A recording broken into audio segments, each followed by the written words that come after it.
Today I'm comparing two full-size heavy-duty pickup trucks, the Ford F-250 Super Duty and the Ram 2500.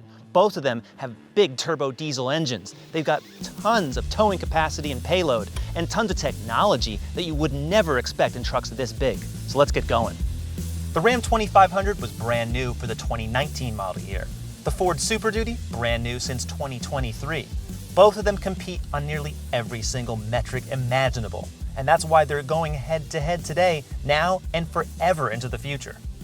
When you upgrade to heavy-duty trucks, you're getting specialized powertrains. These two have the diesel engines, and that means you get tons of torque. But the Fords, that one is a lot more. Now, the Ram 3500 has over 1,000 foot-pounds, but that's only available in the 3500, not the 2500. So in terms of raw horsepower and torque, the Ford is the clear winner. Now, there's more gasoline engines available on the F-250. Only one here on the Ram 2500, but it's a very good one. It's the Hemi V8. Now, more gears also on this Super Duty, and that means especially 10-speed versus the 6-speed when you're choosing the diesel. Now let's talk payload and towing. Now in these trucks, it all matters on which exact bed and engine choice you are actually deciding on. And there are so many, like dozens out there. So if you've already made your choices, well, take a look, because the Ford clearly wins in both towing and payload. Weirdly enough, I can say that the F-250 feels a bit smaller than that Ram. That's because there's no off-road ready version of the F-250 like there is on the Ram 2500. Remember, on the F-150 you can get versions like the Tremor and also the Raptor. Not here. But still, this is the more elegant looking truck overall. I like all the chrome finishing in the front. You might think it's a little busy, but those C-clamp LEDs are very distinctive on any Super Duty trim that you order. This is the King Ranch, so you're getting two-tone paint and two-tone wheels. It's just more comfortable riding. Even in the front, there's a lower air dam that's there for aerodynamics, where on the Ram, it's all about off-road capability. So if you're gonna ask yourself which one you want, this one I think is just the more suave, gentlemanly choice. Bumper winches are available on both of these trucks. On the F-250, it's a Warn system that is fully kitted out by the factory, up to 12,000 pounds. Really like how it works as a remote control. You can do all sorts of stuff and fun things with it, which if you need it in a pinch, it's a very good thing to have. Also, steel bumpers. The Ram is the truck you buy when you want to tell people that you bought a truck. There's no side steps on here, nothing like that, because this is the Rebel. That's a new trim with over 11 inches of ground clearance. It's got very knobby Goodyear Wrangler all-terrain tires, two-tone 20-inch wheels, this towering bulge of a hood, and it's got all extra features like a rear locking differential and all the special suspension tuning, special Bilstein shocks. Ford doesn't offer anything like that. And even without all these options, well, the Ram just has a more aggressive looking face and side. You already know which truck tows and hauls the most, but the F-250 also has this nice optional power tailgate. It also powers up, including from the key fob, which sounds nice in theory until you realize that this is much quicker. Now the Ram also has an optional Ram box. This is a really nice external feature on the bed, great for hunting rifles, cold beer during a tailgate. Can't get it over here, but I do like the step in here. That's new for 2023 and beyond because now it's much easier to step in here, whereas this Ram Rebel doesn't have those features. The Ford and the Ram both have 3 different cab sizes and 2 bed sizes. What you're seeing here, crew cabs with the shortest beds, 6'4" on the Ram and 6 3/4 foot on the Ford. But only the Ram has the mega cab. On the top trims, that means it's even longer in the rear. It feels like you're in the back of a Maybach or a Rolls Royce. Ultra luxurious, and you cannot get it on the Ford or any other truck. The dark red and the black lower trim, some nice two-tone effect going on here. But one thing missing, and that's on purpose, there's no side steps, nothing. When you come in here, it is a long way up and a very long fall down if you're not careful. But that's the Rebel. The Power Wagon also has that as well. But this is not an easy truck to get in and out. I would say if you have all the luxury features like that Ford, you probably want it. Power running boards? Well, that's great. But manual steps built right into the bed, even better. Because this is so tall, that's a really nice feature, and only Ford has it right now. I also just like the rest of the two-tone paint, these wheels. It's a really good looking truck in both of them. Let's put it this way, for over 90 grand, should look good. Ordinarily, the Ram has the better interior than the Ford, but not here. For the same price, this Rebel, the leather doesn't feel quite as nice, but it's definitely roomy. And here's something you can't get on the King Ranch, a nice center seat. Both of these trucks have well laid out interiors that feel more like luxury SUVs. The only real difference is that the Ram, despite the Rebel's lower quality materials, has a really nice vertically oriented touchscreen. Not much has changed since the 2019 redesign, but that doesn't matter because this is a pretty good looking interior, especially on an HD truck. And new now, rear view mirror, if you get the digital option, it'll show the side camera views splitting from either end. That's a nice technical upgrade. For backseat room, both these trucks are about the same, and by the same, I mean very commodious. A new feature on Ram HD models, more camera views, and also trailer reverse guidance that will automatically help steer you and help you activate the trailer features. That's another nice new feature. There's also just really a lot of nice cameras that you can put on, including auxiliary cameras. The vertical touchscreen is actually a pretty nice feature because there's still manual volume and tuning knobs and some manual climate controls here and a bunch of toggle switches down here. You can customize how this looks, but just like any other system with Uconnect, it works pretty well as it is. There's also plenty of options, especially on the Rebel. You're getting all these special accessory gauges for off-road use. I don't think you want to take this truck off-road unless you have a whole lot of road to use. And if you want to see vehicle functions by the app, you can do it this way. This system has been thoughtfully redesigned over the years, and I do like how it looks. Plus, there's Wi-Fi and Alexa. Also a new feature, a fully digital 12-inch instrument panel that has much better legibility and is more customizable than what you'll find in other current Stellantis model year vehicles. Check this out. Not only can you change how the graphics look, but when you get out of the screen setup, and that's easy to use, you can see driver assistance, tire pressure, all the information readily at hand, including full screen maps. This display, definitely worth it. The King Ranch is ultimately the most comfortable F250 or 150 or any of the Super Duty models that you can choose, but it's really the sightlines here. This lower cut window makes it so much easier to see off the sides, and you don't have to rely on all the special cameras that you might in that Ram. The F250 has a brand new interior for 2023 and beyond. You're seeing new touchscreens, all new controls. It is a very nice place to work and to relax. All of this beautiful wood trim, etched aluminum. This is the King Ranch, so you're getting the top of the line brown leathers and everything, even down to the floor mats. These seats are also more comfortable. They also massage. You can get that on upper trims of the Ram, but again, be nice to have those options on the Ram Rebel, where instead they're not offered. The biggest difference in the back of the Super Duty, there's no drivetrain hump here. So if you're the middle passenger, you're getting just as good of an experience as the people on the outboard seats. And these seats, the leather is so much better.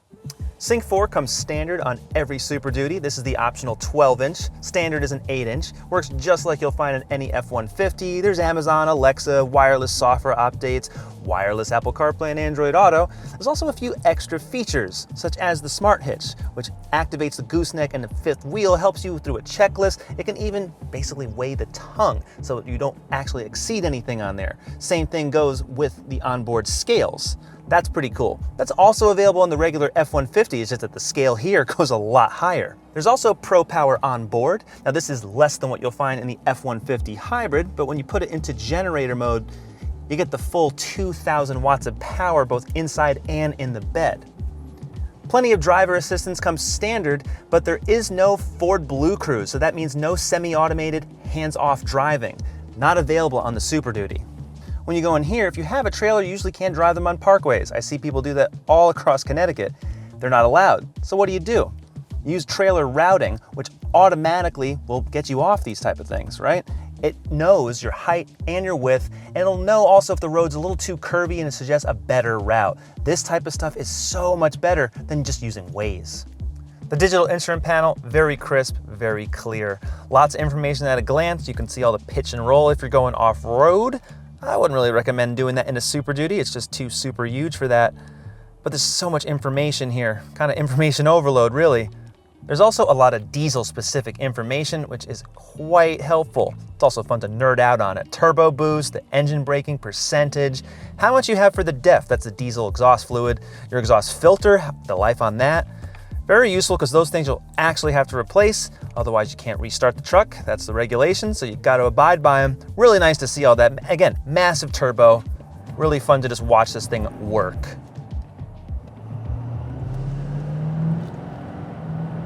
Right off the line, more gears, way more torque. This truck just takes off so much smoother and quicker than that Ram 2500. Granted, the Ram does not have the high output Cummins. That's only on the 3500. But even so, that engine still underperforms what this Power Stroke can do. It is one thing to compare numbers on a screen, and it's quite another to sit in the seat and put your foot down. Because once the turbo spools up, it's deceptively quick. This Super Duty really is. There's still a lot of wind noise from these tow mirrors, just like the Ram. No difference there. These tires, of course, are better because they're not all-terrains. Love the fact that this is a King Ranch. The steering at highway speeds, just slightly less sloppier than the Ram 2500. It's still not great. It's not supposed to be. Solid front axles, recirculating ball steering.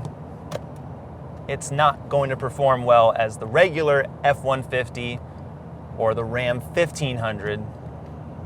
I will say that without any load or any towing in the back, despite this being a more rudimentary system in the rear suspension, this is just a leaf-sprung system versus coils and a multi-link setup in the Ram 2500.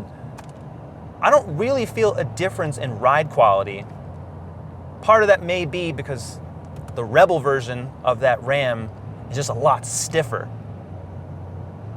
But I just feel that this is just more comfortable, certainly just as a driving down the highway. Easier to place on the road, not by much, but these little differences in these big trucks, they account for a lot. Just like in the Ram, there's no semi-automated driving assist, not like Ford Blue Cruise that you can find in the Ford F-150. Super Duties don't get that. Understandably so, the software is probably not tuned to handle a vehicle this large. Most features are available, but if you want that really, really cool, hands-off, eyes on the road technology, not happening with the Super Duty. The F-250 comes with a 10-speed automatic transmission. It's 4 more gears than the Ram. So when you're actually downshifting, it's a lot of numbers to go through. And once you do, when you're using that diesel exhaust brake, it slows this truck down so well. That is very reassuring because the regular brakes just, in my opinion, are never large enough on these trucks. They weigh so much, and then you look at the size of them and you're like, that's how big the rotor is? But that's how they come from the factory. Having the diesel exhaust brake is a very nice addition for all that extra money. The traction control definitely kicks in with all that torque. In two-wheel drive mode, this is quite a lot of engine. Same goes for the brakes. Very long pedal travel, long stroke, not very reassuring in most cases, so you definitely have to plan ahead, especially using that diesel exhaust brake. The Ram 2500 feels slower, and maybe it's just because the F-250 is just so quick. This really isn't that slow for a giant pickup truck. It moves along quite well, but after being in the Ford, there's a lot less torque and a lot less horsepower. There is some difference because this is not the full high output diesel. That's only available in the Ram 3500, but even if it was, the specs are still below the Fords. And this Cummins, as good as it is, it just shakes and rattles a lot more, especially at idle. Now at highway speeds, it's generally fine, but you're always more aware that this is a diesel engine. It's rougher, you're hearing that clatter, there's more vibration coming through the steering wheel. These are not horrible things when you're used to trucks like this, but for the same amount of money that you're spending, that Ford is just more refined. Handling is a bit worse than the F-250, and I'd say that in part because this is the Rebel, so it's got the all-terrain tires that do not have the same type of road control as regular all-season light truck tires do. And it's also lifted, has different off-road geometry in the front and rear, so not completely comparable. What is our test of the Ram 2500 Limited. Go check that one out, because that one really pulls all the stops in luxury for roughly the same price as our current F-250. All that said, if you're comparing apples to apples, it's actually the Ram that has a more advanced rear suspension, that multi-link in the back and coil spring setup. The Ford just has a leaf axle. And so theoretically, the Ram, especially on the road-friendly trims, is really going to have better cornering control. Except on the Rebel that I'm driving, it's not that way. So pick and choose carefully. If you're going to go off-road or want some rougher roads to be on constantly, pick this Rebel or the Power Wagon. Else, I would really recommend, if you're going Ram versus Ford or Chevy or GMC, get yourself at least a Laramie or the Limited. Yeah, I gotta say, with the 6-speed transmission here versus the 8-speed on the Ford, this is just not quite as responsive. It waits like a beat or two. And both of these trucks do not have 4-wheel steering, so say you're coming to a stop and you're making a U-turn, it just takes a lot of extra steering wheel turns. Again, not horrible, but really just kind of like, why can't we get the 4-wheel steering, please? These trucks would do so much better with it because they're so long, especially when you get either the Ford or this Ram with the 8-foot box and the crew cab. Way too long. Neither the Ram or the Ford have any semi-automated highway driving assist. Because this truck is so big, I am feeling the lane keeping assist constantly nudging me, even though I don't even think my tires are off the lane. Checking the mirrors now, they are not. It's just there to really assist you because this truck is almost as wide as a lane. Driving this Ram is like driving an apartment building. The Ford feels really the same way. There's really no way to truly make these trucks feel more car-like, not in this size class. I will say the Ram having that optional rear air suspension does improve upon the ride a bit over the F250, so trim for trim, the Ram has a slightly more sophisticated suspension setup that may please you if you're doing a lot of highway driving. All this torque is really addictive. Very helpful for actually doing real work, which I'm not today. And stopping. Very squishy brake pedal. I just say give yourself a lot of time. The Ram 2500 starts at just under $48,000, where the Ford F250 starts at around $44,000.